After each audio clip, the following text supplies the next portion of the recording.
اما عائشہ صدیقہ رضی اللہ تعالیٰ عنہ روایت کرتی ہیں حضور علیہ السلام نے فرمایا کہ جب محشر کا میدان لگے گا نا، محشر کا میدان، نبی بھی ہوں گے قبلہ، رسول بھی ہوں گے، صحابہ بھی، انبیاء کی اولاد بھی، آل بھی، بیٹیاں بھی، بیٹے بھی، مائیں بھی، بیویاں بھی، بڑے بڑے بادشاہ بھی، خلیفہ بھی، بڑے بڑے جگیروں والے، عزتوں والے، شانوں والے، شملوں والے، ساری کائنات جمع ہوگی۔ جاگو یار، ساری کائنات، سارے رسول بھی، آدم علیہ السلام، موسیٰ علیہ السلام، ہارون، یحییٰ، لوط، ہود،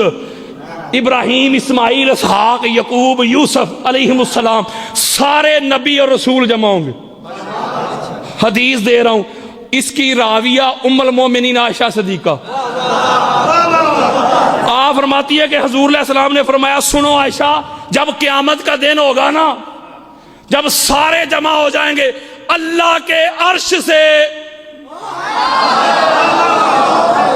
ہائے ہائے جملے یاد ضائع نہ کرو، اللہ کے عرش سے صدا دی جائے گی، ندا دی جائے گی، یا اہل الجمع نکسوا رؤوسکم وغضوا ابصارکم حتی تمر فاطمہ بنت محمد۔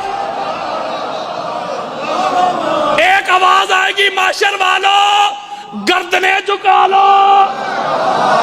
مولا جھکا لی، نظریں نیچی کرو، مولا نظریں نیچی کر لئی،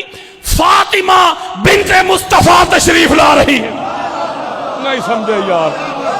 ایک نقطہ دینا میں نے، جس کا نصیب نبی اور رسول امت میں اعلیٰ ہستیاں ہوتی ہیں، ہر گھر مانتا ہے۔ بڑی خاص بات دینی ہے توجہ کے ساتھ، اس کا مطلب ہے حضور علیہ السلام نے پاک بی بی کی آمد کا پروٹوکول بتا دیا۔ نہیں سمجھے یار، ہر نبی رسول کی اولاد نہیں آئے گی، ان کی بیویاں نہیں آئیں گی، سارا کچھ ہوگا۔ حضور فرماتے نہیں، جب میری بیٹی آئے گی اللہ کی طرف سے اعلان ہوگا۔ کس کی طرف سے یار، جملے ضائع نہ کرو، اللہ کی طرف سے اعلان ہوگا، نبیوں گردنیں جھکا لو، نظریں نیچی کر لو،